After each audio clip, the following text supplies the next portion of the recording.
예수님은 그리스도시요 살아계신 하나님의 아들이십니다.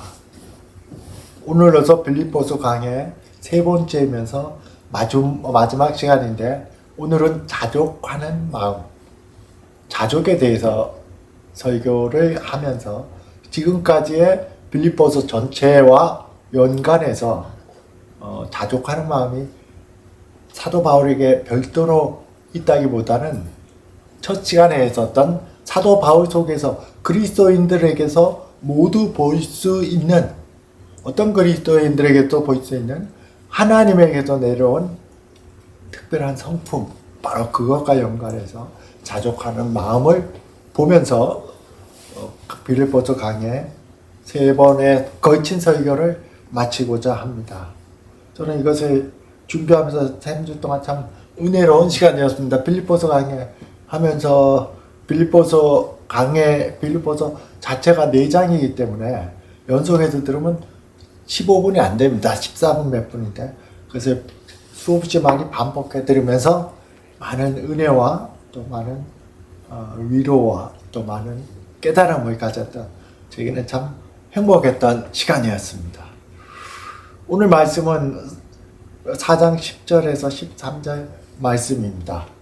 내가 주 안에서 크게 기뻐함은 너희가 나를 생각하던 것이 이제 싹이 남이니 너희가 또한 이를 위하여 생각은 하였으나 기회가 없었느니라.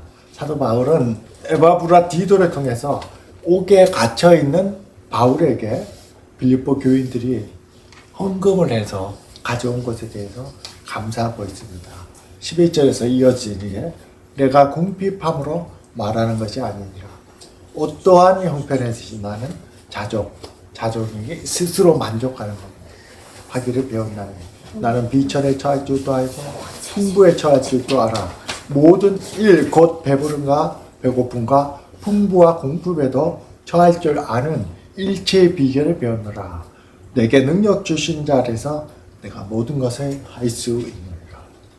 사도 바울은 자족하기를 배웠다 하고 말합니다. 빌립보서에서 사도 바울이 이거는 스스로 만족하기 힘든데 하는 상황 속에서도 자족하는 상황들이 여러 나옵니다. 먼저 나오는 것이 사도 바울은 옥에 갇혀 있습니다. 감옥에. 요즘 감옥도 이렇게 지상 최악의 감옥하고 나오는 거 있지만은 로마 감옥은 더 말할 것이 없습니다. 그럼에도 불구하고 그는 기뻐했습니다. 1장 12절 13절 보면 형제들아 내가 당한 일이, 감옥에 갇힌 이죠. 내가 당한 일이 도리어 복음 전파의 진전이 된 줄을 너희가 알기를 원하노라. 이러므로 나의 매임이 그리스도 안에서 모든 시위대함과 그 밖에 모든 사람들에게 나타났으니, 시위대, 바울이 갇혀있는 시위대의 그 장병들 안과 그 밖에 복음이 전파되는 그런 현상이 나타났음을 바울이 말하고 있습니다. 형제 중 다수가 나의 매임으로 말미암아 주 안에서 신뢰함으로 겁 없이 하나님의 말씀을 더욱 담대히 전하게 되었느니라. 바울은 분명히 갇혀있지만 스스로 만족합니다. 왜 만족하냐면 바울에게 있어서는 내가 지금 감옥에 있느냐 없느냐, 자유가 있느냐 없느냐, 몸이 편하냐 안 하냐, 이걸 바라보지 않고 무엇을 바라봤냐면 복음이 전파되느냐 전파되지 않느냐, 그것을 바라봄으로 인해서 옥에 갇혔지만 자족할 수가 있었습니다. 자, 옥에 갇혀있을 때 이런 현상이 발생했습니다. 야, 사도 바울만 복음을 전한다. 나도 사도 바울만큼 복음을 전할 수 있어. 사도 바울이 얼마큼 복음을 전한다고 나도 그보다 더 훌륭하게 전할 수 있어 하고 시기심, 라이벌 의식, 또 바울의 사도로서의 권위를 무시하면서 복음을 전하는 사람들이 있었습니다. 복음을 전하였어도, 또는 사도 바울이 갇혀있기 때문에 우리가 그를 대신해서 그를 사랑하는 마음으로, 좋은 마음으로 전한 사람도 있었습니다. 15절에 보면 어떤 일은 투기와 분정으로, 어떤 일은 착한 뜻으로 그리스도의 전파하나니. 이들은 내가 복음을 변증하기 위하여 세우심을 받은 줄 알고 사도로 세우심을 받은 걸 알고 사랑으로 하는 그런 무리가 있었고 17절에서 그들은 나의 매임과 괴로움에 더하게 할 줄 생각하여 순수하지 못하게 다툼으로 오늘 지난주에 많이 했던 말씀이다. 다툼으로 그리스도를 전파하느니라. 그러면 무엇이냐? 거칠애로 하나 참으로 하나 무슨 방도로 하든지 전파되는 것은 그리스도니 이로써 나는 기뻐하고 또한 기뻐하니라. 사도 바울은 자신의 권위를 인정하지 않고 야 당신이 전하는 것 이상으로 내가 더 효과적으로 복음을 전해 하는 사람들에게 라이벌 의식을 갖지 않았습니다. 누구가 더 많은 일을 하는 거에 대해서 신경 쓰지 않았습니다. 그걸 안 바라봤습니다. 무엇을 바라봤냐면 이로써 전파되는 것은 그리스도니 그리스도를 바라봤습니다. 그래서 기뻐하는데 두 번이나 반복합니다. 기뻐합니다. 그래 그렇게 전에도 전파되는 건 그리스도니까 난 정말 기뻐요 하고 있습니다. 여러분들이 지금 청하고 있는 직업이 있죠. 같은 분야에서 더 많은 성과와 더 좋은 어떤 능력을 발휘하면은 그것에 대해서 누구나 자연적으로 믿음 안에서 견고히 서 있고 성령으로 충만하지 않다면 누구나 라이벌 의식을 느끼고 시기심을 느낍니다. 더욱 크게 느낍니다. 그래서 예수 그리스도 안에 있는 형제 자매들끼리도 싸움이 많습니다. 목회자들 달려도 마찬가지입니다. 어느 교회 누가 얼만큼 성도들이 모였는지, 교회 규모가 얼마인지, 가정교회만 하는지, 그것도 못하는지, 어느 교회 담임 목사라는 거, 그건 가장 큰 초유의 관심사고, 보이지 않는 시기와 이런 라이벌 의식이 엄청 심합니다. 선교를 열심히 하는 선교단체들끼리도 심합니다. 어느 단체가 무엇을 했고, 우리는 이렇게 한다. 특히 우리 한국적 현상에서는 정말 심해요. 심지어는 요즘도 듣는 거지만 세계 각국에서 선교의 현장에서도 서로 이렇게 시기하고 질투하고 이런 게 많습니다. 그걸 바라봐서 그렇습니다. 현장을 바라봐서 그리스도를 바라보지 않기 때문에 그렇습니다. 사도 바울은 무엇을 기뻐했다고 합니까? 그리스도를 전파되는 것을 기뻐했습니다. 1장 19절에서 너희의 간구와 예수 그리스도의 성령의 도우심으로 나를 구원에 이르게 할 줄을 아는 거로. 자, 너희가 나를 위해서 중보 기도하고 그리스도 예수께서 주시는 성령을 통해서 내가 구원에 이른 줄을 아는 거예요. 바울은 이렇게 겸손했습니다.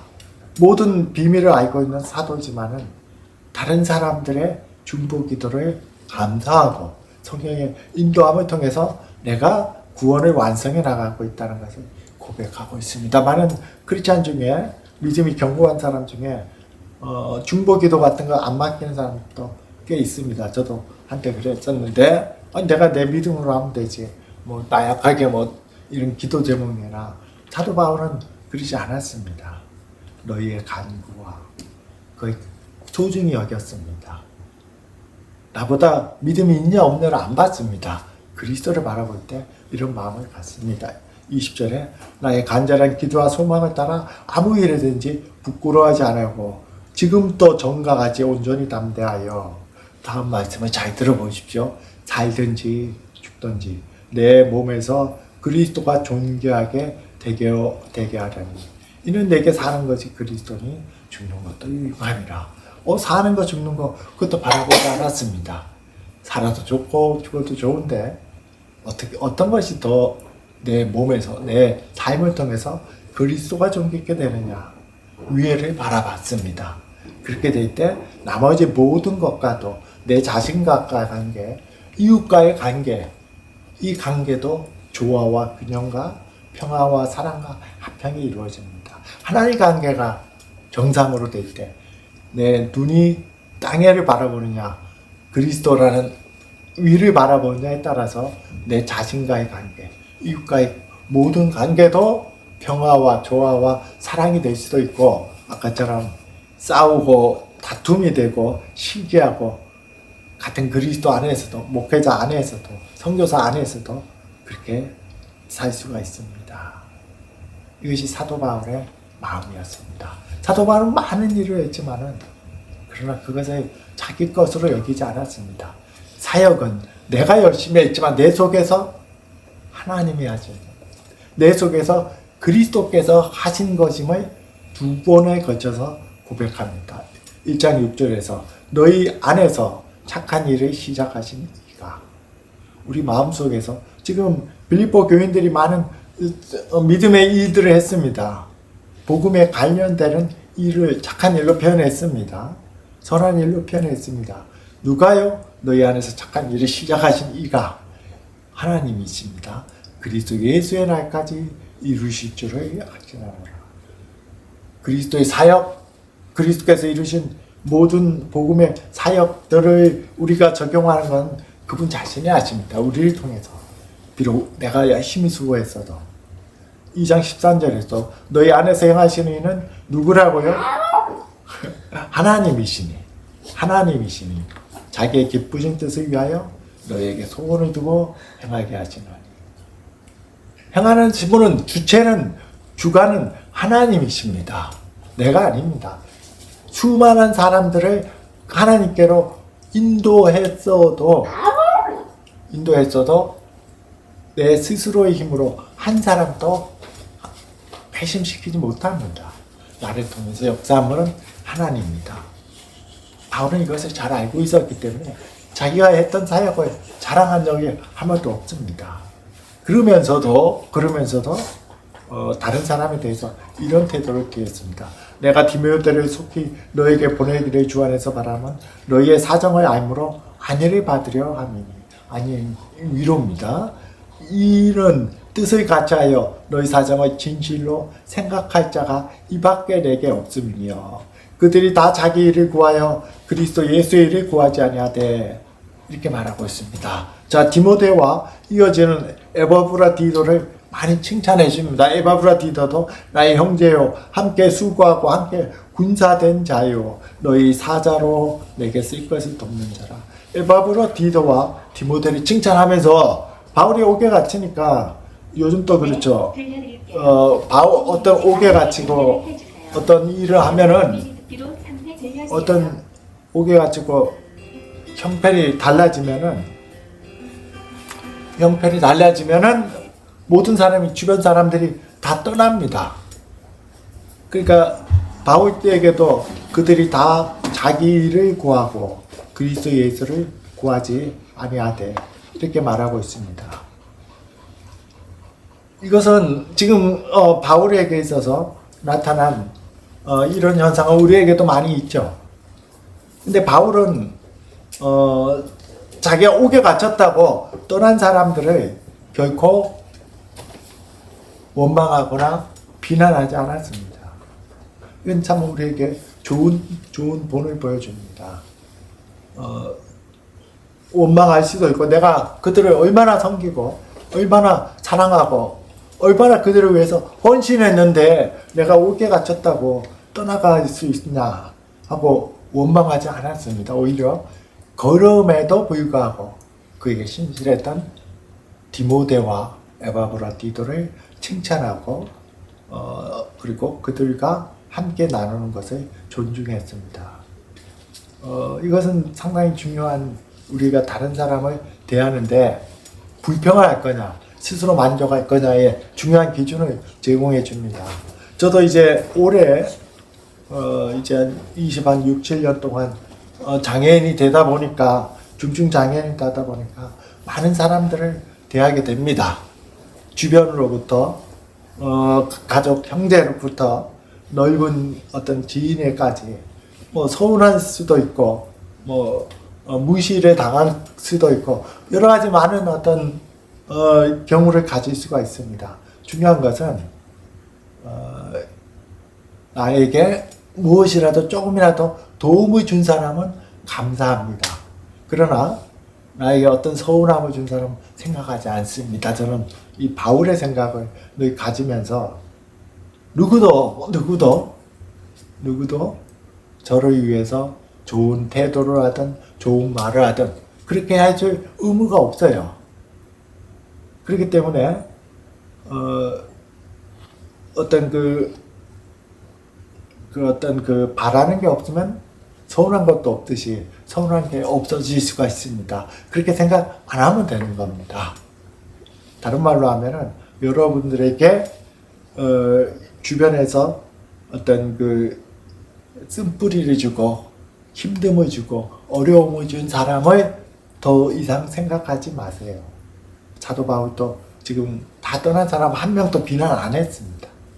잘했던 사람, 냉수 한 그릇 준 사람은 감사하게 생각하고 나머지 사람들은 그 사람은 나한테 그렇게 해줄 태도 뭐 의무가 원래 없잖아 하고 바라는 것을 없애버리면은 서운한 것도 없어집니다.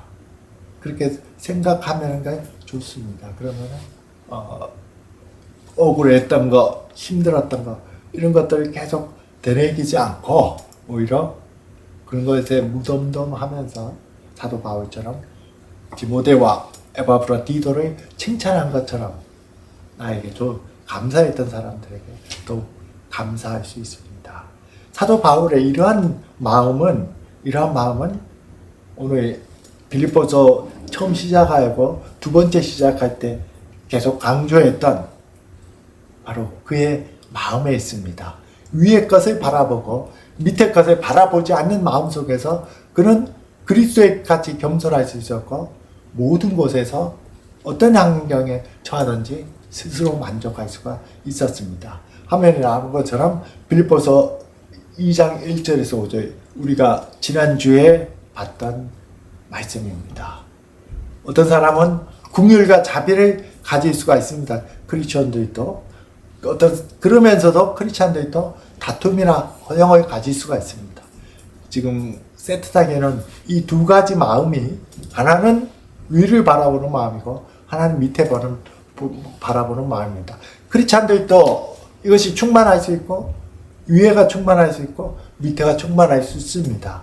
그거에 따라서 3절 뒷부분이라는 거 오직 겸손한 마음으로 각각 자기보다 남을 나게 여기고 각각 자기 일을 돌아볼 뿐더러 각각 다른 사람들의 일을 돌보아 나의 기쁨을 충만하게 하라. 너희 안에 이 마음을 품으라. 곧 그리스도 예수의 마음이니 여기서 마음은 내 영혼 그걸 말하는 게 아닙니다. 마음가짐, 사고방식 무엇을 바라보느냐? 그리스도를 바라볼 것이냐 아니면 밑에 것을 바라볼 것이냐 그 차이입니다. 긍휼과 자비를 바라볼 것이냐 다툼이나 허용이나 바라볼 것이냐 이 차이입니다. 지난주에 했던 것을 간단히 보면은 다음 장 봅니다. 먼저 다툼이나 허용이 있습니다. 다툼은 마음의 상태입니다. 그리고 거기로부터 허용이 나옵니다. 긍휼도 마음의 상태입니다. 거기로부터 자비가 나옵니다. 다툼이라는 에리테리아라는 말은 제가 지난주에도 설교했듯이 에리테보라는 일용 노동자, 하루 노동자로 일하다는 의미에서 나왔습니다. 하루 노동자에서 일하다는 의미에서 나와서 다툼이란 말은 에리테리아라는 말은 일용 노동자의 태도 그런 성향입니다. 하루 그냥 일하는데 얼마나 열심히 하겠어요. 그 일 그냥 하고 나가겠죠. 그래서 이것은 더 높은 곳에 시선을 들지 못하는 사람들의 본성 이 의미에서 신약에서는 다툼, 이기적인 야망, 이기심 그거밖에 못 보는 겁니다. 내 자신밖에는. 거기서 나온 그 마음에서 나온 게 허영입니다. 허영이 케노도키아란 말로 허영, 자만심, 거짓 자랑, 형용사에는 잘난 체하는 헛된 영광을 구하는 것 이런 것이 나옵니다. 우리에게 얼마나 많이 있습니까?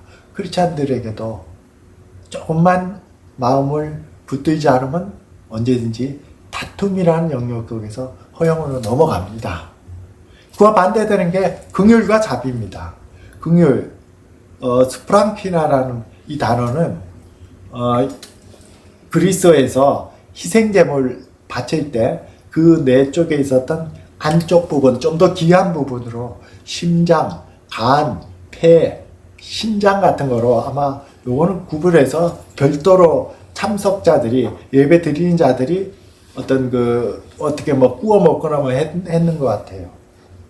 그래서 긍휼이라는 스프랑키나는 인간이 어떤 내면에 있는 가장 깊은 곳을 말합니다.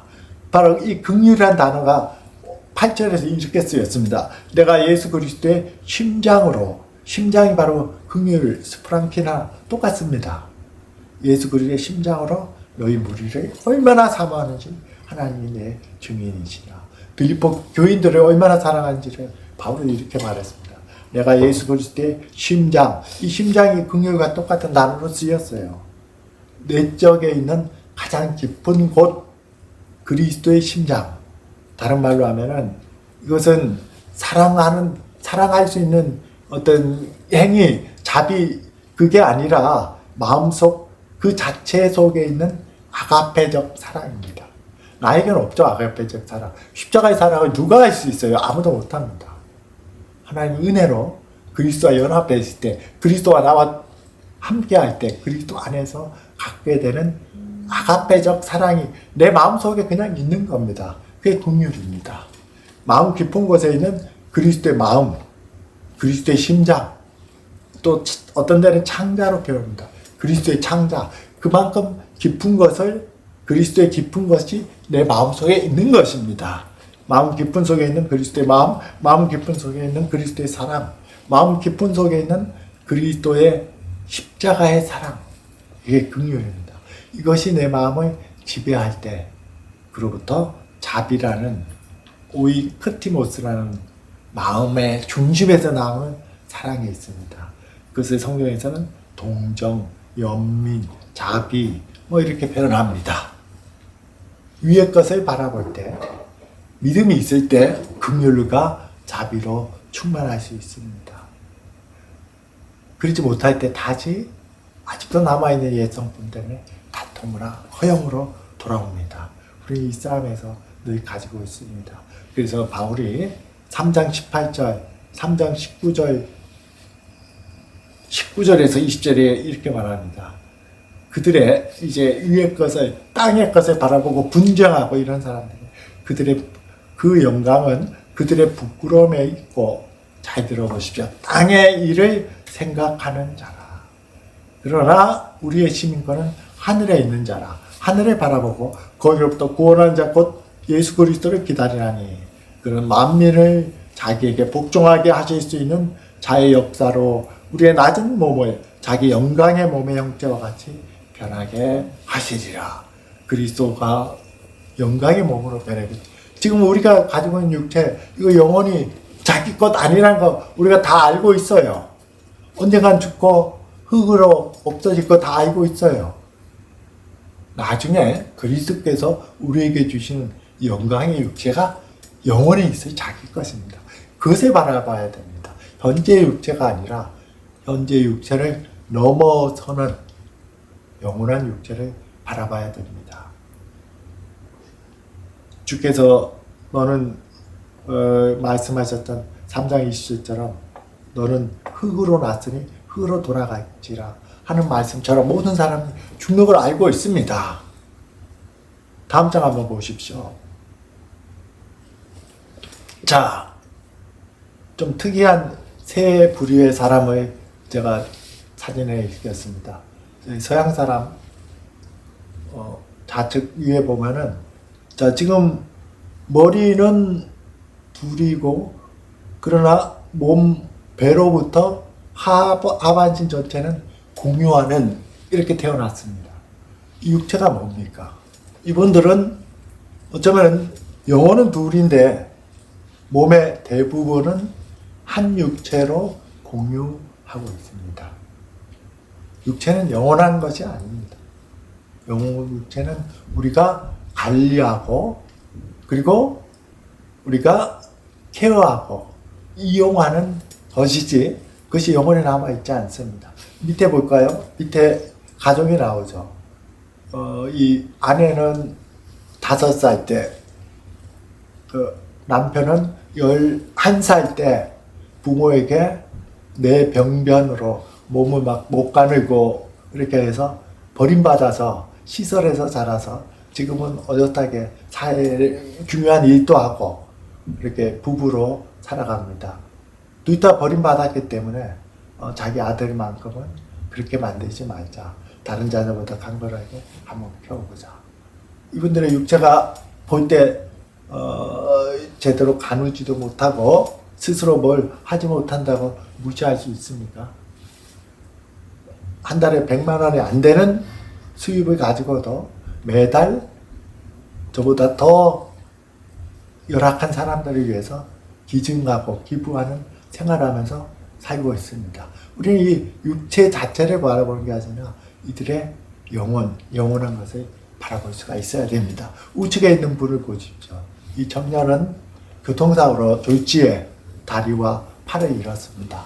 그러나 굳건하게 잘 살고 있습니다. 육체는 하나가 없어질 수도 있습니다. 이렇게 노약할 수도 있습니다. 여러분들이 정말 바라봐야 될 것은 보이는 현상 속에 있는 그 영혼을 바라볼 수가 있어야 됩니다. 어거스틴이 말했을 때에 영원하지 않은 것은 사용하는 겁니다. 영원한 것을 사랑의 대상이 됩니다. 그래서 여러분들에게 육체를 신과같이 여기지 마십시오. 무시하라는 것이 아니라 함부로 대하는 것이 아니라 그게 모든 것이 좌우하지 않습니다. 젊었을 때의 화려함은 얼마 가지 못해서 늙게 마련입니다. 그 이상의 다른 사람을 대할 때도 겉모습이 아니라 그의 영혼을 바라볼 수가 있어야 됩니다. 다음 장 한번 보십시오. 하나의 예를 들어 봅니다. 지금 우측에 있는 분도 상당히 심한 뇌병변인데 지체장애 또 지적장애로 이걸 잘 못 씁니다. 숫자를 못 씁니다. 아내가 농담반 진단반으로 34,000원 플러스 37,000원 얼마냐 같이 시장하는데 나름대로 계산한다고 해서 아마 집에 와서 한참 있다가 답은 맞췄는데 지적장애가 이렇게 부족합니다. 다음 장 넘겨가십시오. 그럼에도 불구하고 다음 장 넘겨가십시오. 이 친구는 이 젊은 친구는 그 몸을 가지고 스스로 자립하기 위해서 다른 사람들에게 도움을 안 받기 위해서 스스로 거리에서 물건을 팔고 그 물건을 판 것의 일부를 지금 고아원에 지금 애들이 많습니다. 고아원에 가서 과자를 사서 나눠줍니다. 나눠주고는 오래 안 있고 빨리 나와서 이렇게 울고 있습니다. 왜 울까요? 어린애들이 자기 보면 무서워할까봐 과자를 빨리 주고 나와서 그게 좀 섭섭해서 애들과 더 놀고 싶은데 그렇게 하지 못하고 그래서 울고 있습니다. 지적장애로 계산을 잘 못하지만 이 청년의 영혼은 얼마나 아름답습니까?